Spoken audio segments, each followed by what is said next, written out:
गरुड़ पुराण की एक बड़ी प्रसिद्ध कथा है ना, एक तोता बैठा था डाल पर और श्री यमराज जी महाराज वहीं से गुजर रहे थे। तोते को देख के केवल मुस्कुरा गए। तोते का महाराज उसी से ही बुखार चढ़ गया तोते को। बोले यमराज जी मुझको देख के मुस्कुरा क्यों गए? गरुड़ जी महाराज उसके मित्र थे। एक दिन भगवान से अवकाश लेकर के गरुड़ जी गए अपने मित्र के पास, तो देखा तोता तो रजाई में पड़ा हुआ है, बुखार चढ़ा हुआ है। गरुड़ जी ने पूछा, बोले भैया कैसे बीमार पड़े हो? बोले अरे भैया मुझे बचाओ। बोले किससे बचाऊं? यमराज जी कल यहाँ से जा रहे थे, मैं प्रेम से हंस रहा था और मुझको देख करके वो हंस गए।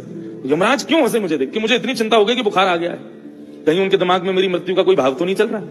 गरुड़ जी बोले एक काम कर, तेरे को ना मैं बहुत दूर छोड़ाता हूँ, जहां यमराज के पिताजी भी नहीं आ पाएंगे, और फिर मैं यमराज से जाके कहूंगा भाई तुम हमारे मित्र को कुछ कहना मत।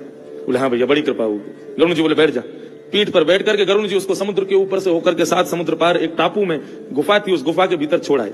बोले यहाँ कोई नहीं आएगा, अब तू बिल्कुल मुक्त रहे और ये तेरे भोजन पानी की कुछ सामग्री खा पी आनंद कर, और मैं जाता हूँ यमराज से बात करके आता हूँ। तोता प्रेम से बोले भैया तुम्हारा बड़ा उपकार, मैं अभी मरना नहीं चाहता, मेरा तो ब्याह भी नहीं हुआ, अभी सब बिल्कुल परिवार सब प्रारंभ होना है, तो आप यमराज जी से प्रार्थना कराओ, अभी कुछ वर्ष की मेरे को छूट दे दें।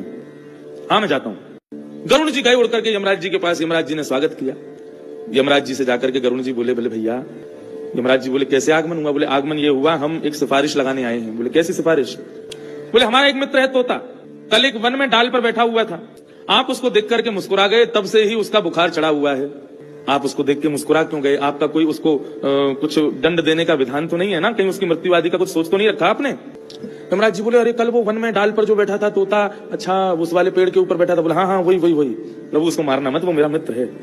यमराज जी बोले अरे भैया मैं तो उसको देख के इसलिए हंस रहा था कि मैं सोच रहा था ये तोता यहाँ बैठ करके बढ़िया प्रेम से ठंडी ठंडी हवा ले रहा है, बढ़िया आनंद ले रहा है वातावरण का, लेकिन इसकी मृत्यु तो कुछ घंटे बाद 7 समुद्र पार एक गुफा में, एक टापू की गुफा में बिल्ली के खाने से होगी। मैं ये सोच रहा था ये चंद घंटे बचे हैं, ये 7 समुद्र पार पहुंचेगा कैसे? गरुड़ जी सिर पकड़ के बैठे, उसको मैं ही छोड़ के आया हूं, मैं ही मेरे मित्र को छोड़ आया। बोले जाऊं बचाऊं? बोले बचाऊं क्या, नर यही यमदूत लेके आ रहे होंगे, इतने में ही महाराज तोते की आत्मा आ गई। बोले मेरा हो गया राम नाम सत्य। तो मृत्यु से कौन बच सकता है? कोई नहीं बच सकता।